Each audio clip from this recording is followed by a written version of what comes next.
Bonjour à tous, bienvenue sur la chaîne d'Action Écologie. Alors aujourd'hui, on reçoit un invité de Marc, c'est Marc Giraud, qui est un journaliste naturaliste bien connu, qui intervient beaucoup sur les ondes et sa spécialité, c'est la nature dans tous ses aspects, les animaux, les végétaux, etc. Vous êtes, Marc, aussi porte-parole de l'ASPAS. Vous allez nous dire peut-être qu'est-ce que l'ASPAS. Et puis on reçoit surtout Marc Giraud pour son livre « Qui veut la peau des écolos ?» qui est sous-titré « Enquête sur les dessous de l'éco-bashing ». Alors bonjour Marc, donc vous intervenez en ce moment, on vous voit sur les ondes et on vous entend. Oui, un petit peu sur Europe 1. Oui, oui, sur oui. Europe 1. D'accord, et puis donc vous avez publié de nombreux livres, d'ailleurs vous en avez un derrière vous, vous avez toute une série d'ailleurs sur la nature au bord de chemin, enfin en bord de chemin en fait, c'est un thème que vous reprenez assez régulièrement dans plusieurs livres. Oui, parce que c'est la nature de proximité. J'aime bien montrer des choses que tout le monde peut voir. Parce que souvent les naturalistes aiment les oiseaux rares et j'aime bien expliquer des choses, révéler l'extraordinaire dans l'ordinaire. Voilà. Voilà, c'est ça. Et d'ailleurs, c'est un des grands intérêts de ce que vous faites, c'est que vous rendez abordable en fait la nature et vous la rendez intéressante. C'est un peu votre marque de fabrique en fait. On peut dire ça comme ça. Donc, donc merci d'avoir accepté de dialoguer avec moi un peu sur votre livre. Un livre intéressant que vous avez quand même écrit avec Danielle Boone, je pense que c'est comme ça qu'on prononce, qui est une journaliste aussi spécialiste de l'environnement et de la nature. Et donc, c'est une enquête sur le dessous de l'écolo-bashing. Et en fait, un premier sujet d'étonnement, c'est que, pour nous, c'est que finalement, l'écologie a le vent en poupe, on peut dire ça comme ça, c'est-à-dire qu'on voit l'écologie un peu partout. C'est un thème qui est repris quand même beaucoup au niveau de l'État, de l'Union européenne, avec des actions de plus en plus importantes. C'est aussi le cas dans les entreprises, vous allez me dire après ce que vous en pensez. Et puis au niveau des collectivités locales, etc. Et donc, on peut dire qu'on a vécu une victoire de l'écologie ces dernières années, une écologie de plus en plus présente. Je pense par exemple à ce qui se passe dans les villes, avec les zones de faible émission. Il y a quand même des contraintes très très fortes qui commencent à peser sur les citoyens. Et il y a d'ailleurs beaucoup de livres en ce moment qui sortent, contrairement, alors pour bâcher l'écologie justement. Je pense, il y en a à peu près un tous les mois. Là, j'en ai un de Pascal Perry, le Péril vert par exemple. Il y a eu aussi des anciens écologistes comme Michael Shallenberger, un écologiste américain qui a écrit un peu un livre critique sur l'écologie. Et donc, finalement, vous prenez le contre-pied de tout ça et vous pensez qu'on est dans une période d'écolo-bashing finalement. Alors, c'est en ça qu'on peut trouver que c'est étonnant, puisque vu le contexte de victoire de l'écologie, qu'est-ce qui finalement vous a amené à écrire ce livre ? Alors, quand vous dites que l'écologie est en développement, oui, il y a une prise de conscience, heureusement. Maintenant, dans les faits et les vraies actions sérieuses sur le climat et autres, on les attend encore. Je suis désolé, Macron a été condamné pour inaction climatique. Donc, en fait, la prise de conscience, elle se fait avec 10 wagons de retard.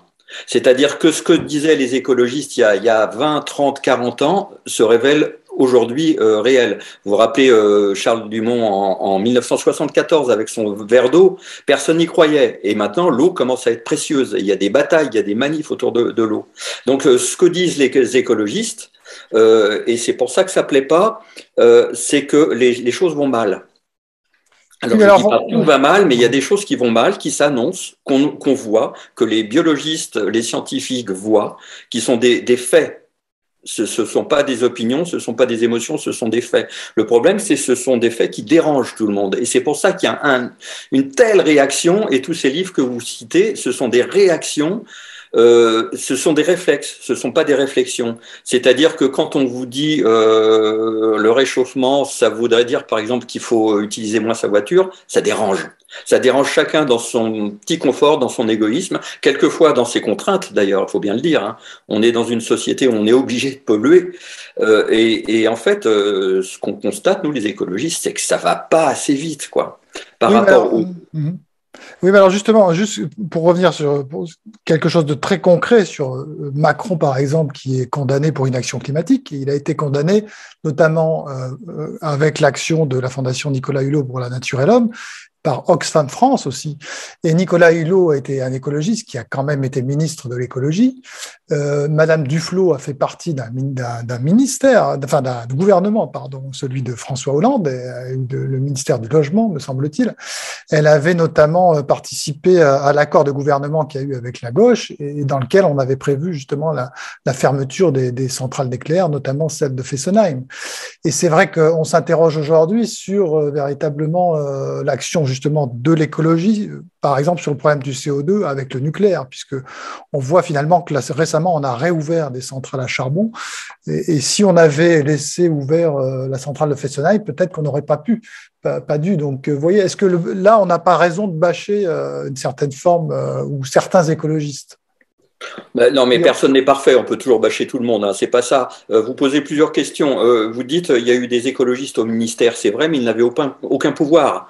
Corinne Lepage a écrit un bouquin qui s'appelle, je crois, On ne peut rien faire, Madame la Ministre, où elle démontre à quel point les corps de l'État ont tous les pouvoirs et que le ou la ministre ne fait quasiment rien.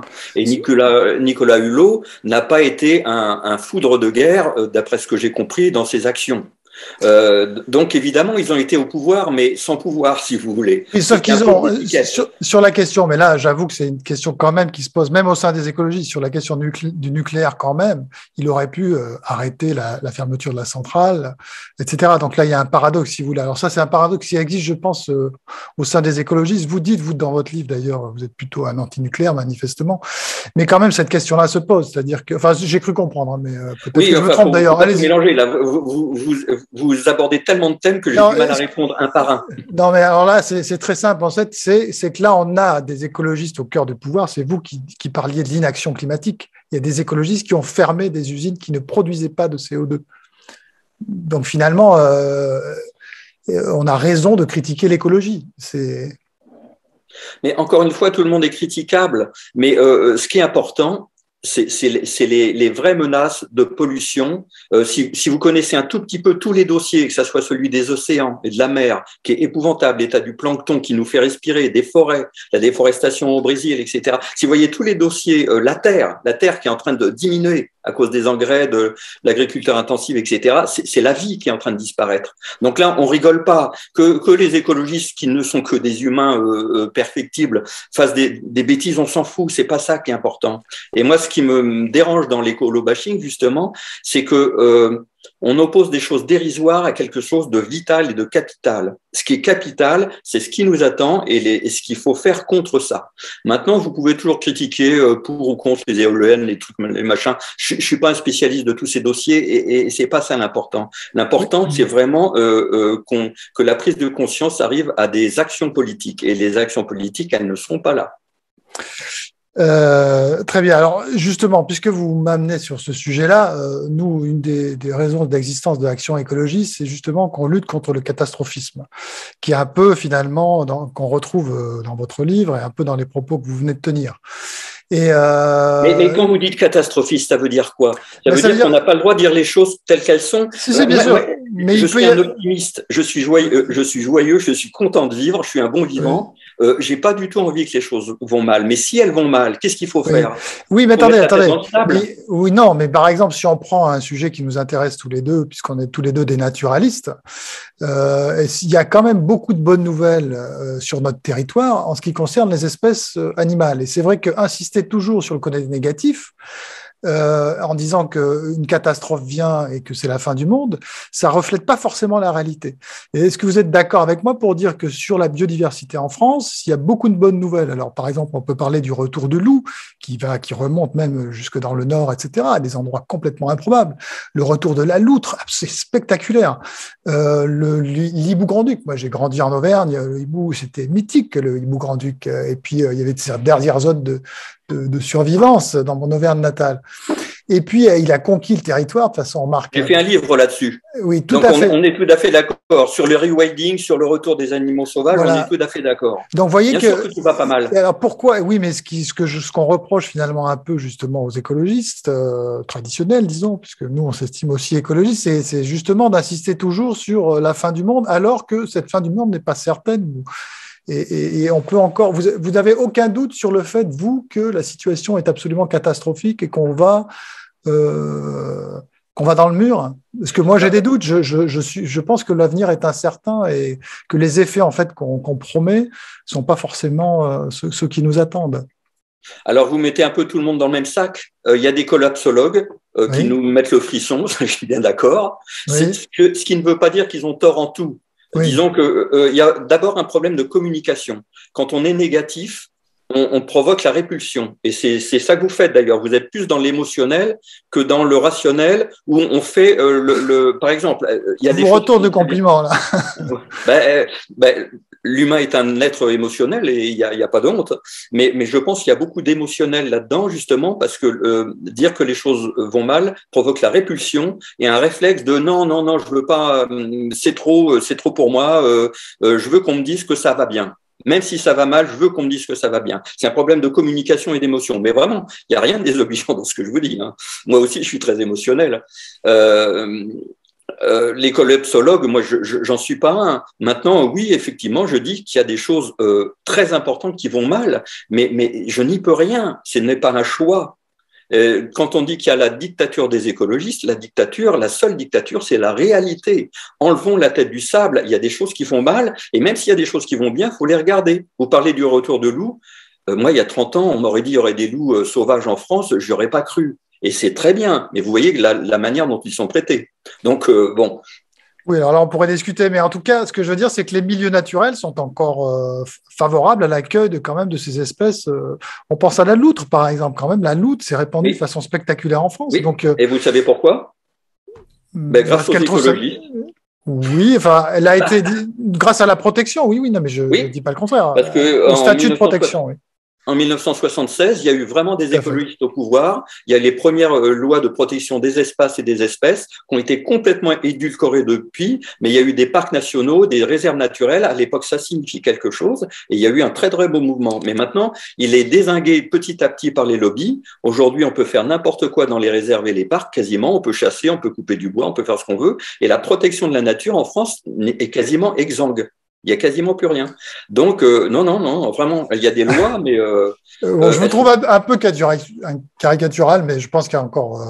c'est parce que j'ai les mains dans le cambouis et que je vois les actes de braconnage et tout ce qui se passe avec mon association, avec la SPAS. Oui, je comprends. Ça tous les jours. Oui, donc, c'est comme les médecins qui sont hypochondriaques, si vous voulez. Il y a aussi ça, quand on voit les choses qui vont mal tous les jours, on en a conscience.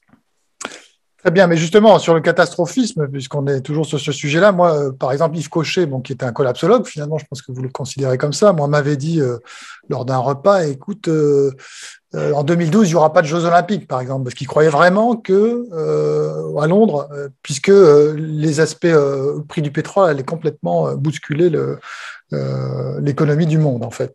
René Dumont, vous parliez de René Dumont tout à l'heure, c'est vrai qu'il a dit que l'eau manquera avant la fin du siècle. Il a dit avant la fin du siècle. Or, c'est vrai que quand même, l'être humain qui s'est multiplié a quand même géré cette ressource en eau. Et on ne peut pas dire qu'il y a eu d'énormes problèmes de ressources en eau avant la fin du siècle. Là, vous parlez dans les pays riches, parce que la plus grande cause de mortalité, notamment chez les enfants, c'est le manque d'eau potable. Donc, non, c'est un vrai sujet. Bien au-dessus de la famine, c'est l'eau potable dans le monde. Oui, alors l'eau potable, mais le fait qu'elle manque, effectivement, c'est pas tout à fait la même question. Et en tout cas, vous avez raison, on peut discuter. Et ensuite, il y avait Al Gore, le fameux Al Gore, quand même, qui a reçu le prix Nobel et qui avait dit, selon une étude, vous voyez, en 2014, la banquise devrait disparaître. Or, en 2021, il y avait encore 8 fois la surface de la France en banquise. Donc, c'est tout un peu de notre message, c'est de dire, d'accord, il faut régler les problèmes environnementaux, mais y a-t-il véritablement une urgence qui demande de bousculer tous nos équilibres économiques? C'est là où on s'interroge, si vous voulez.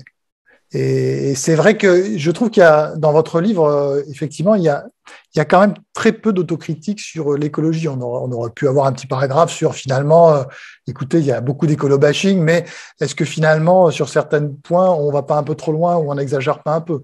D'ailleurs, vous le dites à un moment, vous le reconnaissez à un moment à la fin du livre, sur la question…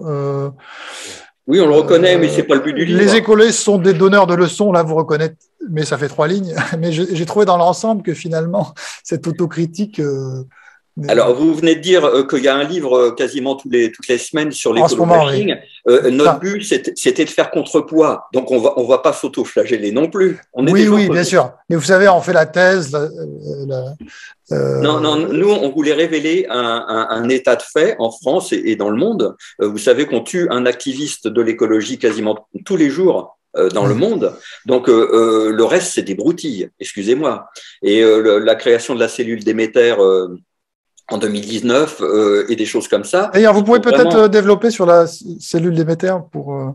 Oui, alors ça a été instauré par Christophe Castaner à l'époque, ministre de l'Intérieur, en 2019, en octobre, je crois, avec la FNSEA, qui ne sont pas les rois des écolos, et les jeunes agriculteurs. Les jeunes agriculteurs, on les connaît, nous, parce que dans nos associations, c'est des gens qui jettent des tripes de brebis sur les murs et qui font des choses qui sont limite de la légalité, quoi. Donc, Christophe Castaner a choisi ces paysans-là et pas les autres, pas la Confédération paysanne et pas les autres, la gendarmerie, pour lutter contre ce qu'il appelle l'agribashing. L'agribashing, c'est un truc qu'on n'a jamais vu. Moi, dans ma campagne, je ne vois pas ce que c'est. Personne ne critique les paysans, en tout cas pas les écologistes, sous prétexte de lutter contre l'agribashing. Et en fait, c'était quelque chose pour empêcher les activistes, par exemple, d'aller filmer dans les abattoirs pour révéler au public ce qui se passe au niveau souffrance animale et ce sont des lanceurs d'alerte. Et en fait, c'est pour museler et criminaliser les activistes de la cause animale et de l'écologie. Et aujourd'hui, maintenant, dans les campagnes, il y a des gendarmes qui frappent à la porte de militants écologistes, qui leur demandent des comptes. Est-ce que vous êtes anti-chasse? Est-ce que vous êtes ceci? Est-ce que vous êtes cela? Et c'est un peu la Stasi, quoi. Donc, l'écolo-bashing, il est réel. Les grands médias n'en parlent pas, mais il est réel. Oui, donc effectivement, vous dites qu'il y a eu des actes à les limites de la légalité. Ça me permet de rebondir sur quelque chose. C'est que vous parlez effectivement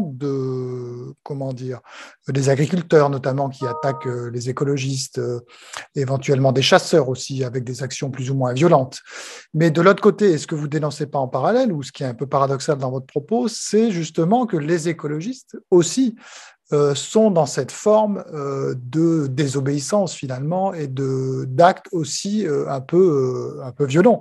Je pense que vous citez Action Rébellion notamment, et puis vous en appelez carrément à plusieurs reprises à la désobéissance civile. C'est de cette manière d'ailleurs que dont vous finissez le livre. Donc comment dire, critiquer certains actes qui sont dans le camp d'en face, pour faire simple, et tout en faisant la même chose.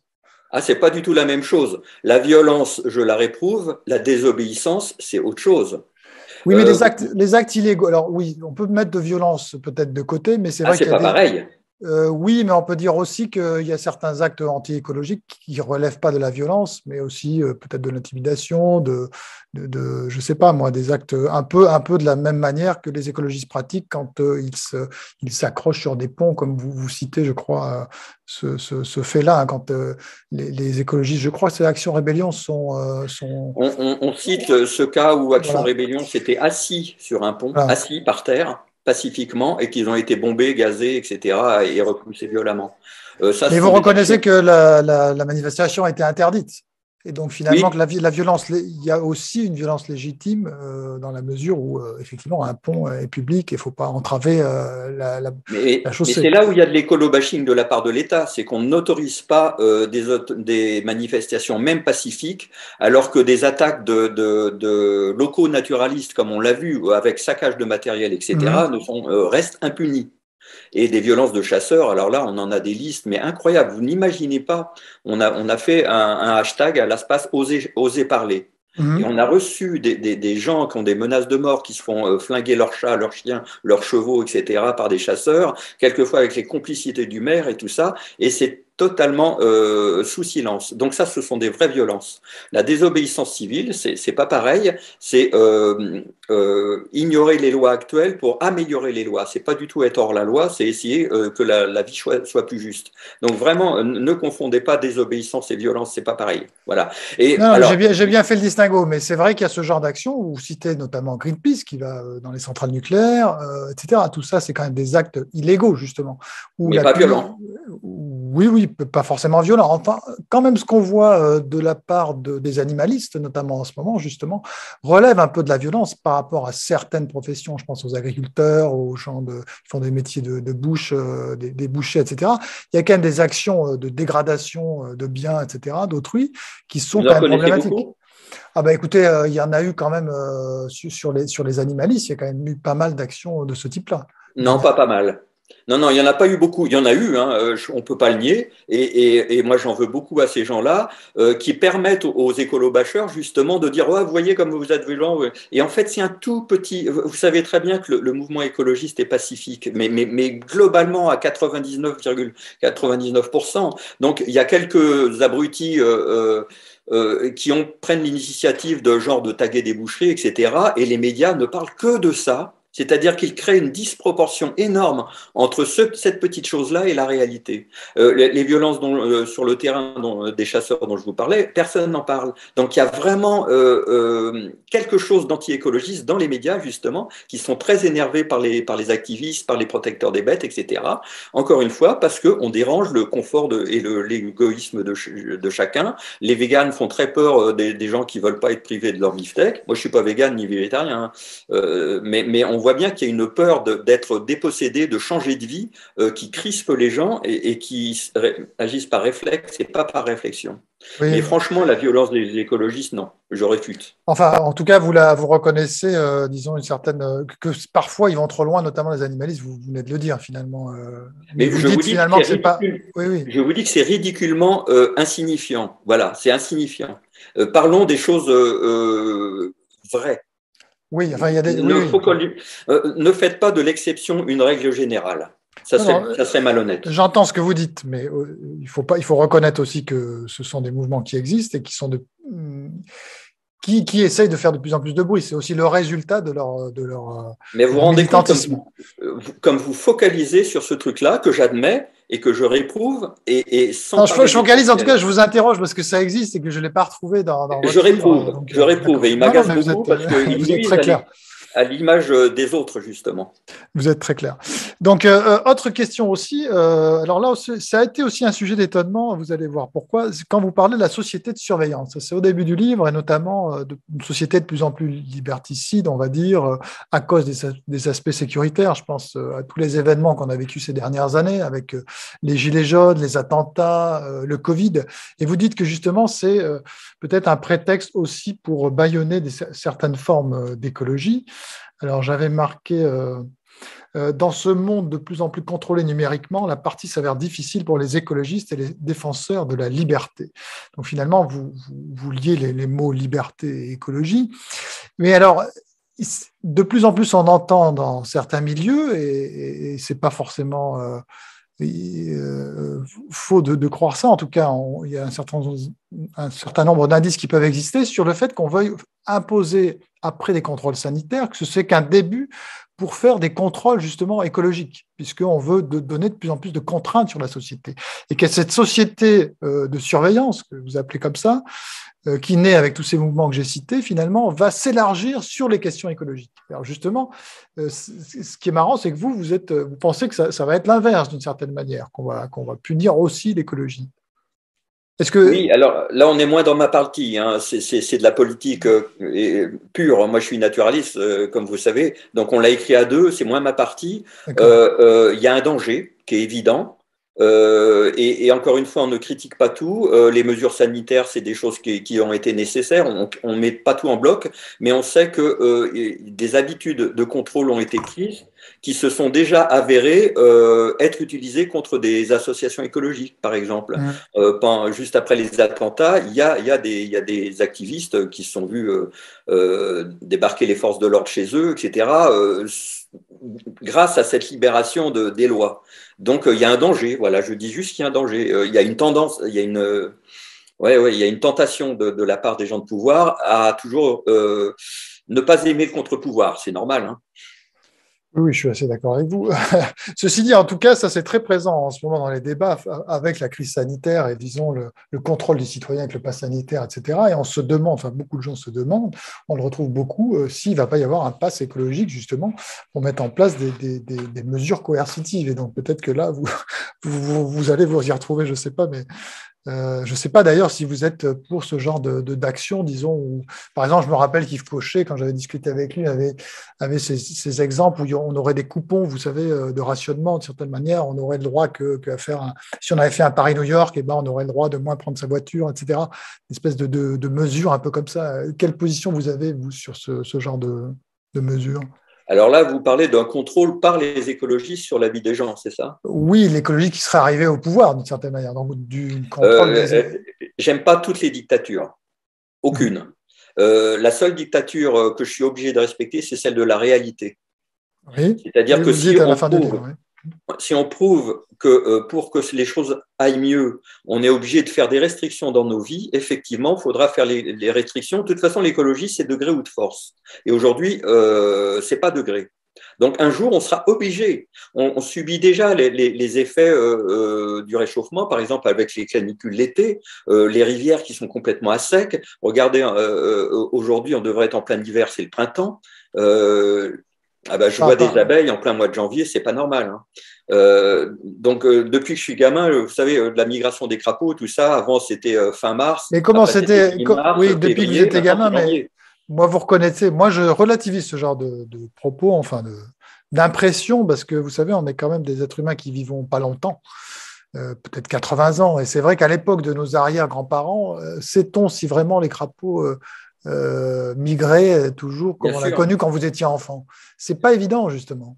On a un manque de recul par rapport à ça. Non, moi je ne peux pas être climato-sceptique parce qu'il y a trop de scientifiques qui disent des choses qu'on voit. La canicule, c'est des choses qui s'accélèrent, donc ça se voit à l'échelle humaine. Et c'est pour ça que c'est dramatique, c'est que c'est à l'échelle humaine qu'on voit le réchauffement. Oui, on a évidemment, mais on ne peut pas nier les canicules. Non, mais on ne peut pas nier non plus que le climat, c'est pas être climato-sceptique de dire que le climat a évolué. Donc dans beaucoup de comptes rendus archéologiques, on voit que les modifications du climat ont une importance, par exemple, sur les civilisations, etc. Donc les changements climatiques d'assez long terme, enfin plus ou moins à long terme ou rapidement, ont toujours eu une influence. On le voit en Australie sur la disparition des grands mammifères. On le voit. Enfin, il y a des hypothèses comme ça qui montrent que le climat n'a jamais été vraiment stable. La stabilité. C'est pas parce qu'il y a un réchauffement climatique aujourd'hui que le climat a toujours été hyper stable et que les vendanges se sont toujours fait à la même date. Vous voyez. Mais bien sûr que ça n'a jamais été stable. Mais les changements de climat, les vrais. C'est sur des siècles, sur des millénaires. Là, il y a une accélération qui va tout dans le même sens. Vous avez besoin d'être assuré, je crois. Non, c'est que pour moi, je vais vous dire quelque chose, c'est que, et je suis convaincu, je ne sais pas de quoi se fera fait l'avenir, et je pense que le pire n'est pas certain. Donc, je pense que le catastrophisme n'est pas forcément justifié. C'est tout ce que je dis. Il y a beaucoup de choses qu'on ignore, vous savez. Je suis pas sûr que on va vers la catastrophe. Moi, c'est tout ce que je dis. Mais je voudrais pas nous embarquer sur le climat. Non, mais moi non plus. Ah ben si, c'est quand même ça. Non, mais ce que je veux dire, ça m'embête pas du tout. Mais ça demanderait une émission complète. Mais moi non plus, je suis pas sûr du pire. Mais on voit quand même qu'il y a des choses qui devraient nous alerter et contre lesquelles on n'agit pas assez. Les espaces sans vie dans l'océan. Ça n'existait pas avant et ça grossit, c'est des espèces abiotiques, il n'y a même plus une bactérie, il n'y a plus rien. C'est des choses qui apparaissent, pareil, l'agriculture, je ne veux pas vous faire peur, hein. L'agriculture, les intrants et tout ça, ça fait diminuer la microfaune du sol, la fertilité, et aujourd'hui, moi j'habite en Beauce, la terre elle est comme ça, elle est minérale, c'est un support. Or, l'humus, c'est la toute petite couche à la surface de la planète qui nous sépare de la famine. Donc, c'est quand même des choses dont il faut préoccuper, sans s'affoler, sans paniquer, mais sans nier les choses. C'est pas une négation. Mais est-ce que vous êtes d'accord, Marc Giraud, avec moi, pour dire aussi que la nature a une capacité à reconquérir des espaces absolument remarquable et le fait des fois à une vitesse phénoménale. Oui. On le voit quand je sais pas moi, des carrières sont abandonnées, par exemple. Moi, je suis allé à Tchernobyl, par exemple. C'est incroyable, parce que la zone qui est devenue Tchernobyl, parce qu'elle est abandonnée des hommes. Enfin, il y a beaucoup de gens qui travaillent encore, mais quand même, il y a une incroyable. Et donc, ça aussi, c'est une raison aussi d'espérer et cette capacité à reconquérir les territoires avec une facilité déconcertante, c'est quand même fabuleux aussi. Oui, oui, oui, je suis Vous êtes d'accord d'accord. avec vous. Bah, heureusement, la nature est résiliente. Heureusement, à l'espace, on achète des espaces de terrain pour les laisser en libre naturalité, pour laisser la vie sauvage s'exprimer. Et on voit que ça marche. Donc, bien sûr, ben, moi, je suis un optimiste, hein, vous savez. Parfait, alors on est deux optimistes. Alors je voudrais changer un peu de sujet. Alors je sais peut-être c'est pas votre spécialité, mais quand même c'est dans votre livre, donc je vais vous en parler. En dehors du catastrophisme, c'est finalement une critique qu'on peut faire souvent de l'écologie, c'est son ancrage idéologique dans un camp qui est celui de la gauche en fait. Et très souvent on voit quand même ce mariage. Antoine Wechter, à l'époque des Verts, avait ce slogan « l'écologie n'est pas à marier ».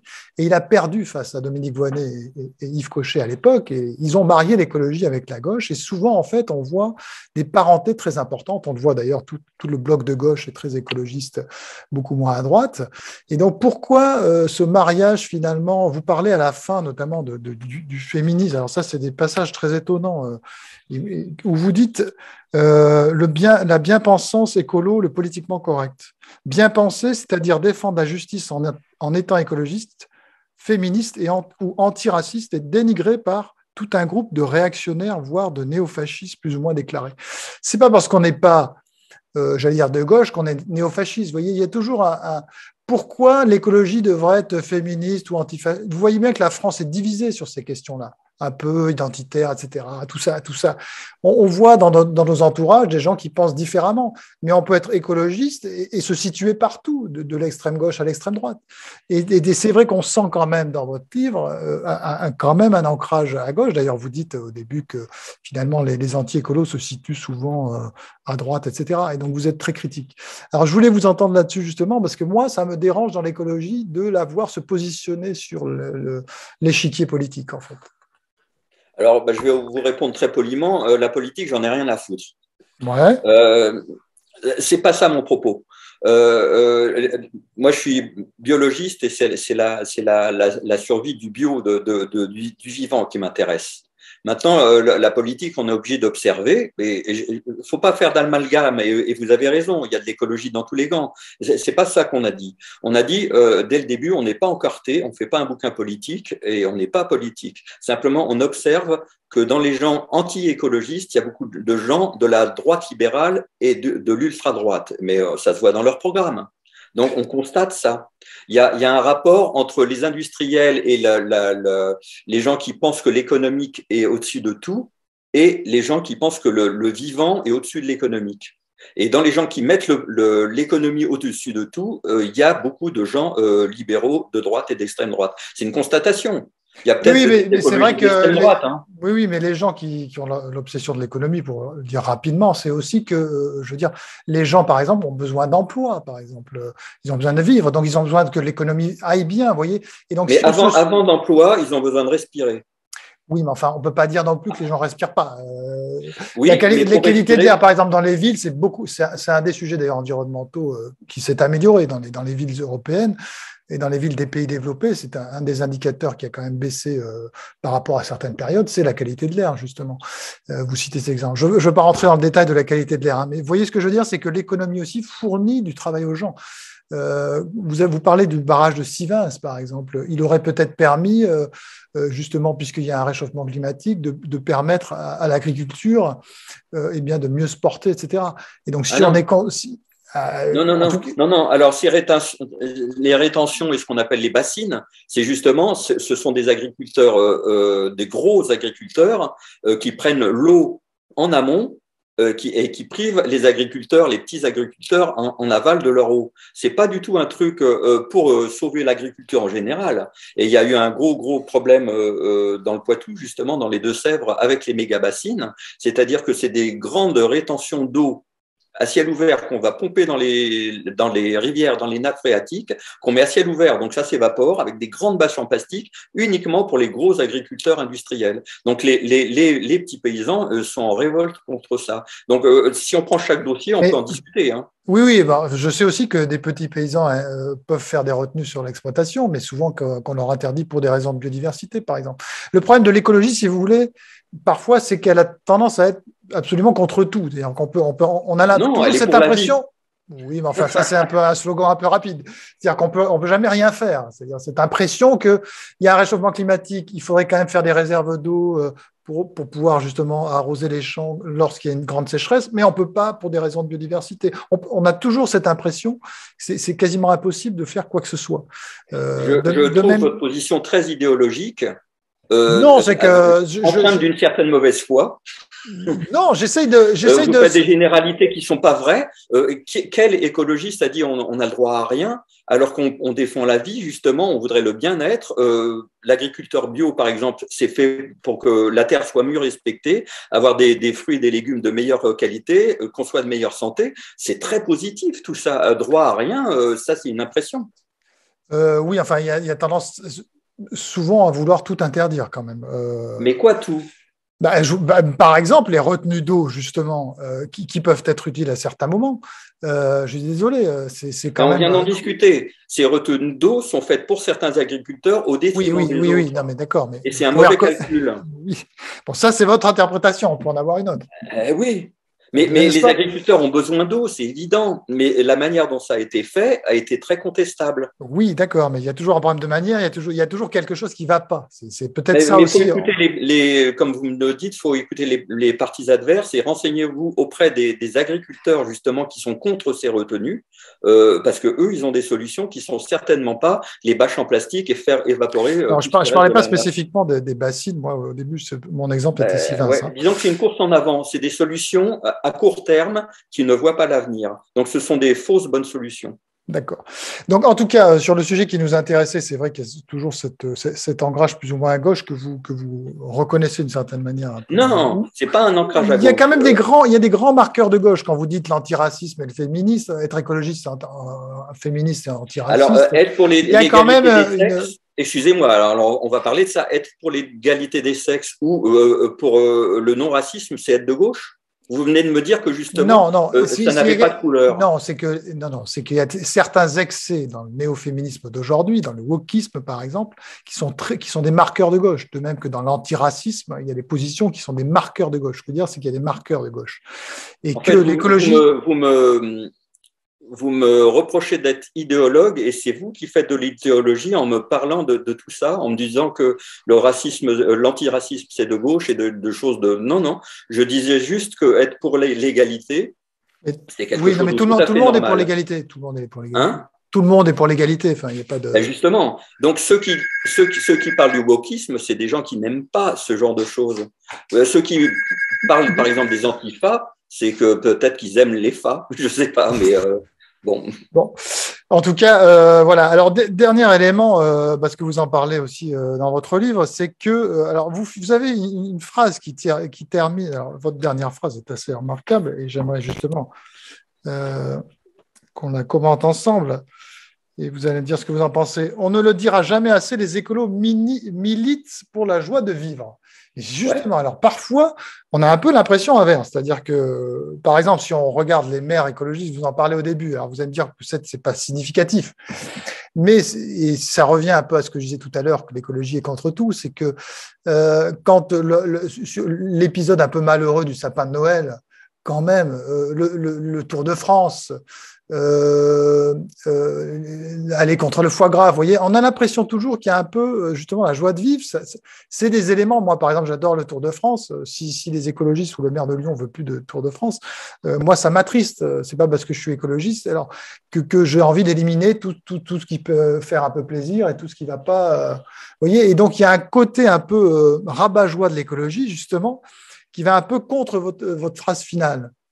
Vous restez dans votre mauvaise foi parce que dans le même livre, on dit qu'il y a une maladresse de certains maires écolos. Il y a eu beaucoup de médias qui se sont rués sur ces 2-3 petits détails en les déformant complètement. Et vous ne croyez pas que c'est un peu significatif quand même mais pourquoi vous ne parlez pas de tout ce qui se passe bien dans les petites mairies écolos parce que les écologistes ont beaucoup de pouvoir un petit peu à droite à gauche dans des mairies. Il se passe des choses formidables au niveau de la culture, au niveau des jardins partagés, de l'agriculture et de tas de choses. On n'en parle jamais. Donc, je vous trouve d'une parfaite mauvaise foi. Quand vous ruez toujours, c'est comme les activistes qui ont taguer des boucheries, vous ne parlez que de ces choses-là. Vous me reprochez de ne pas critiquer mon camp, mais vous faites exactement la même chose, c'est-à-dire que vous citez toujours ces mêmes trucs dont on nous rebâche les oreilles sans jamais parler de Pourquoi est-ce que vous ne parlez pas de ce qui va bien dans l'écologie? Parce que je trouve que c'est un… Vous savez, moi aussi, je suis resté 30 ans dans les associations de protection de la nature et de l'environnement. Et donc, j'ai vu cette espèce de côté un peu sombre, un peu triste de l'écologie, parce que justement, l'écologie est tellement obsédée par son empreinte écologique, et qu'elle s'empêche de faire beaucoup de choses, qu'elle veut finalement interdire beaucoup de choses, et que petit à petit, elle est en train de devenir triste, justement, parce que la joie, c'est aussi l'expansion, c'est aussi, j'allais dire… voyez, consommer de la bonne chair sans réfléchir aux conséquences que ça a, etc. C'est aussi le foie gras. Si vous n'avez rien à foutre de la souffrance animale, je vous laisse ça. Moi, je ne suis pas indifférent à la souffrance animale. Mais moi non plus, mais vous n'êtes pas… Vous venez de le dire. Non, je ne dis pas ça, mais… Vous voulez de la bonne chair sans réfléchir à rien d'autre. Mais ce que je veux dire, c'est qu'à un moment donné, on peut pas, dans le quotidien, comment dire, on est obligé d'oublier le quotidien pour vivre, si vous voulez. On ne peut pas toujours avoir le nez sur… écoutez, quand vous mangez de la viande, vous savez toujours d'où elle vient. De rien. Non, ce n'est pas tout à fait ça.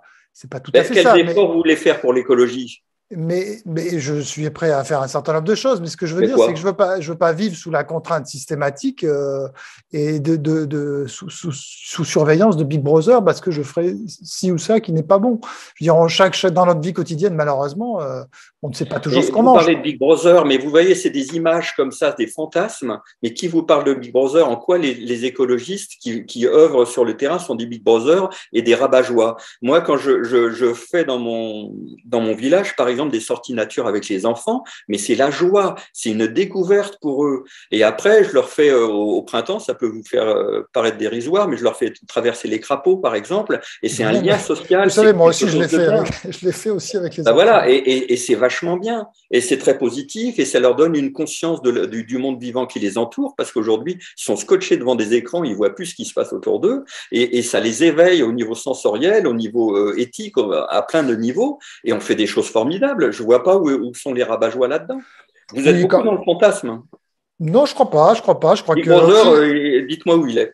Vous savez, c'est aussi moi, mon filleul a été… on lui a dit à l'école que dans 50 ans, il n'y aurait plus d'hommes sur la Terre. Et ça, c'est aussi le résultat.